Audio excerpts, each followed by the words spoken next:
बात है दिसंबर 1955 की। इस टाइम पर अमेरिका में गोरे लोग ब्लैक्स के साथ बहुत ही ज़्यादा बुरा व्यवहार करते थे।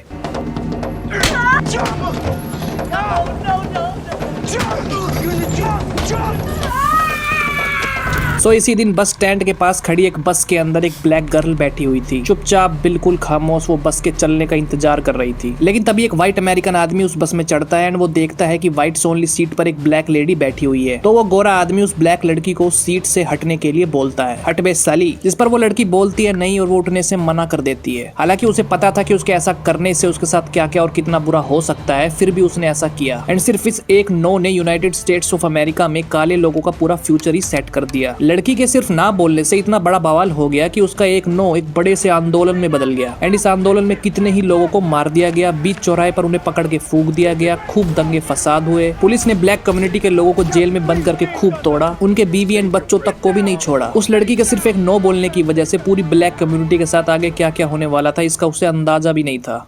इस पूरी कहानी को समझने के लिए हमें टाइम में बहुत ज्यादा पीछे जाना पड़ेगा, उस टाइम पर जब अमेरिका नेटिव अमेरिकन का हुआ करता था। No, it's not yours. It's the U.S. government's. Did they buy it? No. Did they trade for it? It's not like that. Then how can they own it?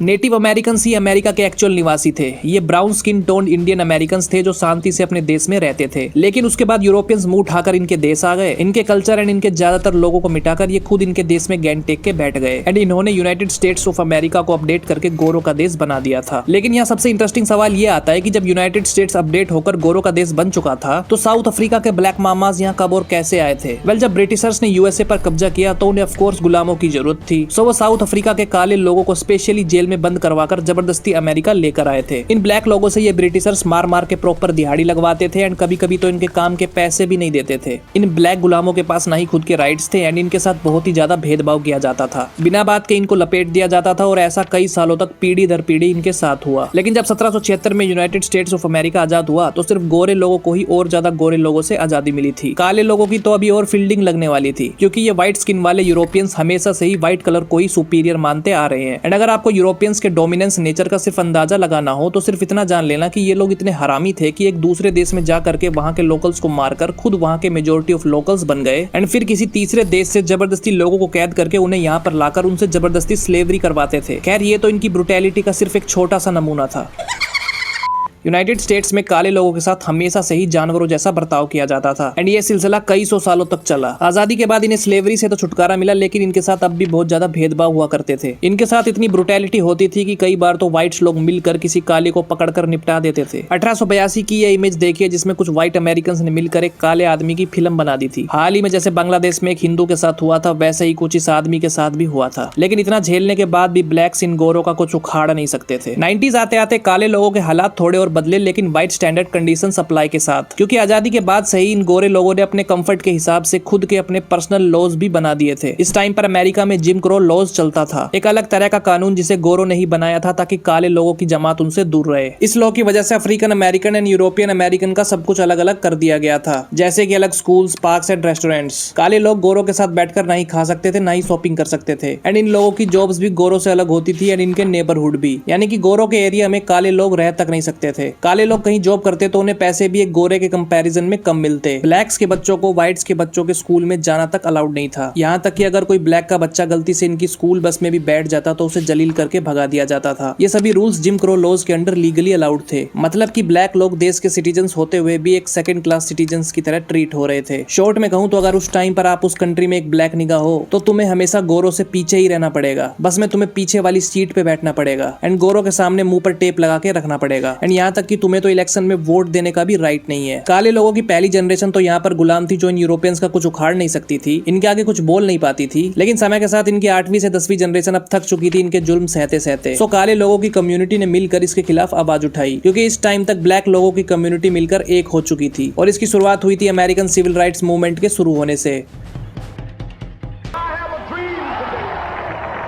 1954 से पहले काले लोगों के बच्चे पुराने गंदे और सड़े हुए स्कूल्स में जाते थे एंड व्हाइट्स के बच्चों के स्कूल्स काफी ज्यादा हाई फैसिलिटीज वाले होते थे एंड उस टाइम पर ये सब लीगली अलाउड भी था, लेकिन 1954 में यूएस सुप्रीम कोर्ट ने इसे बंद कर दिया। मतलब कि अब कलर के आधार पर बच्चों को अलग अलग स्कूल्स में डालना इलीगल है, चाहे काला हो या फिर गोरा, सब एक साथ बैठकर पढ़ेंगे। इस डिसीजन के बाद ज्यादातर व्हाइट पब्लिक भड़क गई। उन्होंने सरकार के इस डिसीजन की कड़ी निंदा की एंड खूब वॉयलेंस किया, यहाँ तक कि उन्होंने ब्लैक्स के बच्चों को अपने बच्चों के स्कूल में जाने तक नहीं दिया। लेकिन ब्लैक्स के बच्चे फिर भी स्कूल्स जाते थे। इस इमेज में देखिए एक ब्लैक लड़की जो पहली बार व्हाइट्स के स्कूल में जा रही है, कैसे उसे गोरे लोग पीछे से बुली कर रहे हैं। लेकिन इस टाइम तक ब्लैक लोग हार मानने वाले नहीं थे। अब समय आ चुका था अपने अधिकारों के लिए लड़ने का। सो वो इतनी बेइज्जती झेलने के बाद भी अपने बच्चों को गोरों के बच्चों के साथ स्कूल में पढ़ने भेजते थे एंड इसी चीज ने अमेरिका में सिविल राइट्स मूवमेंट को जन्म दिया। अब काले लोग अपने अधिकारों की मांग करने लगे थे। ठीक इसके एक साल बाद रोजा पार्क्स इंसिडेंट हुआ। रोजा पार्क्स ये वही ब्लैक लड़की है जिसका जिक्र मैंने वीडियो के स्टार्टिंग में किया था, जिसने एक गोरे को बस में सीट देने से मना कर दिया था, जिसके बाद बस के ड्राइवर ने ही पुलिस कंप्लेंट करके उस लड़की को अरेस्ट करवा दिया था। जब ये बात ब्लैक कम्युनिटी को पता चली तो वो सभी लोग भड़क गए। कहानी में आगे बढ़ने से पहले मैं आपको उस टाइम के बस सर्विस का थोड़ा सा फॉर्मेट बता देता हूँ, जिससे आपको आइडिया लग जाएगा कि उस टाइम पर चीजें कैसे काम करती थी। उस टाइम पर यूएस में बस में बैठने के लिए भी काले लोगों के लिए अलग से रूल्स हुआ करते थे। उस टाइम पर किसी भी बस में आगे वाली सीट सिर्फ व्हाइट लोगों के लिए ही रिजर्व थी, यानी कि आगे वाली सीट्स पर सिर्फ गोरे ही बैठ सकते थे एंड ब्लैक्स के लिए पीछे वाली सीट होती थी। लेकिन अगर कभी बस में भीड़ ज्यादा हो जाए और किसी व्हाइट पैसेंजर को आगे की सीट ना मिले तो उसे अधिकार था कि वो किसी भी ब्लैक की गांड पे लात मार के उसकी सीट पर बैठ सकता है। लेकिन ज्यादातर काले लोग उनके बिना कहे ही उठ जाते थे एंड उनको अपनी सीट्स दे देते थे। इन बसेस के ड्राइवर्स भी ज्यादातर व्हाइट्स ही होते थे एंड इन ड्राइवर्स के पास पुलिस जैसी पावर्स होती थी, यानी कि अगर उनका दिमाग सटक जाए तो वो किसी भी काले को अरेस्ट भी करवा सकते थे। ब्लैक ड्राइवर्स ज्यादातर बसेस में अलाउड भी नहीं थे। इसीलिए जब रोजा पार्क्स को बस में अरेस्ट कर लिया गया तो ब्लैक लोगों ने कम्युनिटी बनाकर ये डिसीजन लिया कि अब से वो बसेस में नहीं बैठेंगे एंड ऐसा ही हुआ। अब काले लोग ना ही बस की टिकट खरीदते एंड ना ही बस में चढ़ते। बेसिकली वो सिस्टम को इकोनॉमिकली नुकसान पहुंचाकर शांतिपूर्ण तरीके से अपने अधिकारों के लिए लड़ रहे थे ताकि सरकार उन्हें इंसाफ दिलाए। लेकिन इस तरह की बकचोदी से सरकार को क्या ही फर्क पड़ जाएगा, ज्यादा से ज्यादा उनका क्या ही उखड़ जाएगा, ऐसा सोचना बिल्कुल ही गलत था। क्योंकि उस टाइम पर बस कंपनीज की 70% से ज्यादा इनकम ब्लैक पैसेंजर से ही आती थी। उस टाइम पर यूएस में पॉपुलेशन तो ज्यादा व्हाइट्स लोगों की थी एंड टिकट के प्राइसेस भी दोनों कम्युनिटी के लिए सेम ही थे, लेकिन फिर भी बस कंपनीज की 70% से ज्यादा इनकम ब्लैक पैसेंजर से ही आती थी। क्योंकि उस टाइम पर ज्यादातर व्हाइट्स लोगों के पास अपनी खुद की कार्स हुआ करती थी, खुद का पर्सनल व्हीकल हुआ करता था एंड व्हाइट्स ज्यादातर रिच थे। लेकिन ब्लैक्स लोग ज्यादातर गरीब थे एंड पर्सनल कार अफोर्ड नहीं कर सकते थे। सो उन्हें डेली ट्रांसपोर्टेशन के लिए इन बसेस पर ही डिपेंड रहना पड़ता था। इसलिए डेली बसेस यूज करके अपने काम धंधों पर जाने वाले लोग मोस्टली ब्लैक्स थे एंड बस की इनकम भी ज्यादा पैसेंजर्स पर ही डिपेंड करती है, जो कि ऑफ कोर्स ब्लैक्स ही थे। उस टाइम पर ब्लैक्स लोग बस कंपनीज का मेन सोर्स ऑफ इनकम थे, लेकिन फिर भी उनको पीछे बैठना पड़ता था। कोई गोरा आ जाए तो उन्हें अपनी सीट देनी पड़ती थी एंड बस के ड्राइवर्स भी उनकी इंसल्ट किया करते थे। जिन्होंने सिस्टम को चलाया उनके साथ ये सिस्टम ऐसे भेदभाव कर रहा था। इसीलिए जब ब्लैक लोगों ने बसेस में बैठना बंद कर दिया तो बसेस की डेली कलेक्शन क्रैश हो गई। बस के बहुत सारे रूट्स बंद हो गए, ड्राइवर्स की जॉब भी रिस्क में आ गई एंड सिटी को भी इकोनॉमिकली लॉस होने लगा। इस मूवमेंट के लीडर थे मार्टिन लूथर किंग जूनियर, जिनका बहुत ही अहम रोल था इस रिवॉल्यूशन में। उस टाइम पर मार्टिन लूथर अल्बामा में रहते थे। वो एक चर्च के पैस्टर थे एंड काफी ज्यादा पढ़े लिखे थे। वो एक रिलीजियस लीडर थे जो लोगों को अहिंसा के मार्ग पर चलने की प्रेरणा देते थे। जब रोजा पार्क्स को व्हाइट मामाज ने बस में अरेस्ट किया एंड उसे इंसाफ दिलाने के लिए ब्लैक कम्युनिटी ने इमरजेंसी मीटिंग बुलाई, तो उन्होंने उसी चर्च में वो मीटिंग रखी जहाँ पर मार्टिन काम किया करते थे। ये चर्च इस मूवमेंट का बैकबोन था, क्योंकि ब्लैक कम्युनिटी की सभी अर्जेंट मीटिंग्स यहीं पर होती थी, फंड्स वगैरह यहीं से अरेंज होते थे एंड ट्रांसपोर्ट सिस्टम भी यहीं से ऑर्गेनाइज होता था। ब्लैक कम्युनिटी को मोरल स्ट्रेंथ यहीं से मिला करती थी। इन शॉर्ट ये समझ लो कि सिविल राइट मूवमेंट बिना इस चर्च के पॉसिबल ही नहीं था। एंड क्योंकि मार्टिन इस चर्च में एक पैस्टर भी थे, इसलिए ब्लैक कम्युनिटी के लिए ये चर्च बहुत ही सेफ जगह थी। रोजा पार्क्स अरेस्ट के बाद ब्लैक कम्युनिटी ने इसी चर्च में अपनी मीटिंग रखी एंड उन सब लोगों ने मिलकर मार्टिन को ही अपना लीडर चुना। क्योंकि मार्टिन काफी ज्यादा यंग थे, उनके दुश्मन बहुत ही कम थे एंड वो ज्यादातर चर्च में ही रहते थे। मार्टिन लूथर गांधी जी की ही तरह अहिंसा के रास्ते पर चलते थे। उनका मानना था कि नफरत को कभी भी नफरत से खत्म नहीं किया जा सकता, सिर्फ प्यार से ही नफरत को खत्म किया जा सकता है। उसके बाद इन सभी लोगों ने मिलकर अपने आंदोलन को आगे बढ़ाया। मोंटगोमेरी बस बॉयकॉट शुरू हुआ, जो कि पूरे 381 दिनों तक चला एंड इन 381 दिनों में ब्लैक कम्युनिटी के लोगों ने बहुत कुछ झेला। इस मूवमेंट की वजह से ब्लैक कम्युनिटी के लोग अब बसेस यूज नहीं कर रहे थे, इसलिए उन्हें अपने काम पर जाने के लिए बहुत ही दिक्कतों का सामना करना पड़ रहा था। क्योंकि अगर वो काम पे नहीं जाएंगे तो पैसे कैसे कमाएंगे एंड बिना पैसों के घर कैसे चलता। एंड बसेस वो यूज कर नहीं रहे थे, तो वो सभी लोग अपने काम पर जाने के लिए डेली 10 से 15 किलोमीटर पैदल चला करते थे। उनके बच्चे, बूढ़े, औरतें सभी डेली वक्त से पहले उठ जाते थे एंड अपने अपने कामों के लिए निकल लेते थे। ब्लैक कम्युनिटीज में कुछ के पास सस्ती गाड़ियां भी थी, सो वो सभी अपनी गाड़ियां शेयर कर लेते थे। साइकिल्स एंड टैक्सीज से भी उन्हें मदद मिल जाती थी, लेकिन अगर उन्हें कभी टैक्सी में बैठने से रोका जाता तो वो पैदल ही निकल लेते थे। एंड अपने काम से आने के बाद वो सभी इकट्ठे होकर फिर से व्हाइट पब्लिक प्लेसेस में उतरकर अपने अधिकारों की मांग मांग करते थे एंड ऐसा वो डेली करा करते थे। ब्लैक कम्युनिटीज ने इस मूवमेंट के दौरान बहुत ही ज्यादा स्ट्रगल किया। ये लोग पीसफुल प्रोटेस्ट करते थे, व्हाइट्स के रेस्टोरेंट जहाँ पर इनका आना मना था वहाँ पे जाके बैठ जाते थे, लेकिन इन्हें हर बार जबरदस्ती बाहर फेंक दिया जाता था। पुलिस के डंडे एंड कुत्तों से इनका स्वागत किया जाता था, ज्यादातर को तो जेल में डाल दिया जाता था। प्रोटेस्टर्स को कई बार तो जेल में पीटा जाता था एंड कई बार तो वाटर कैनन्स एंड बॉम्ब से इनके ऊपर हमला कर दिया जाता था। यहाँ तक कि इन्हें तोड़ने के लिए इनके बच्चों पर भी हमला कर दिया जाता था। मीडिया वालों ने यहाँ पर बहुत ही अहम रोल निभाया। उन्होंने बिना किसी के दबाव में आए निष्पक्ष रिपोर्टिंग की एंड ब्लैक्स की कंडीशन को न्यूज़पेपर एंड टीवी में दिखाया, जिसके बाद दूसरे व्हाइट अमेरिकन को ये महसूस हुआ कि किस हद तक ब्लैक्स को टॉर्चर किया जाता है। ब्लैक्स का जुर्म सिर्फ इतना था कि ये लोग सिर्फ बराबरी के अधिकारों की मांग कर रहे थे। जब पुलिस की मार से ये लोग नहीं माने तो व्हाइट्स ने इनके घरों पर हमला करके इनको तोड़ने की कोशिश की एंड इसके लिए उन्होंने इनके लीडर मार्टिन को टारगेट किया। जनवरी 13, 1956 को जब मार्टिन एक मीटिंग में थे एंड घर पर उनकी वाइफ और उनका बच्चा अकेले थे, तभी व्हाइट लोगों की कम्युनिटी के कुछ लोगों ने उनके घर पर बॉम्ब फेंक दिया था। लकीली कोई मरा तो नहीं। बॉम्ब फेंककर व्हाइट लोग मार्टिन को बस मैसेज देना चाहते थे कि अभी तो घर के दरवाजे के पास बम फोड़ा है काले, सीधी तरीके से बस वाली हड़ताल बंद कर, नहीं तो अगला बॉम्ब तेरी बीवी बच्चे के पास गिरेगा। इस इंसिडेंट के बाद मार्टिन इस बॉयकॉट का मेन चेहरा बन चुके थे। अब ब्लैक कम्युनिटी के लोग उन्हें ब्लाइंडली सपोर्ट करने लगे, क्योंकि उनके घर पर हमला होने के बाद भी मार्टिन झुके नहीं। जब मार्टिन के घर के बाहर बॉम्ब ब्लास्ट हुआ तो ब्लैक कम्युनिटी के लोग भड़क गए एंड सभी ब्लैक लोग मार्टिन के घर के पास इकट्ठा हो गए। ज्यादातर लोगों ने अपने हाथों में गन्स और स्टिक्स वगैरह ले ली थी। वो सभी बस मार्टिन के ऑर्डर्स का ही वेट कर रहे थे। लेकिन मार्टिन अपनी बीवी और बच्चे से मिलने के बाद घर से बाहर आए और जोर से बोला,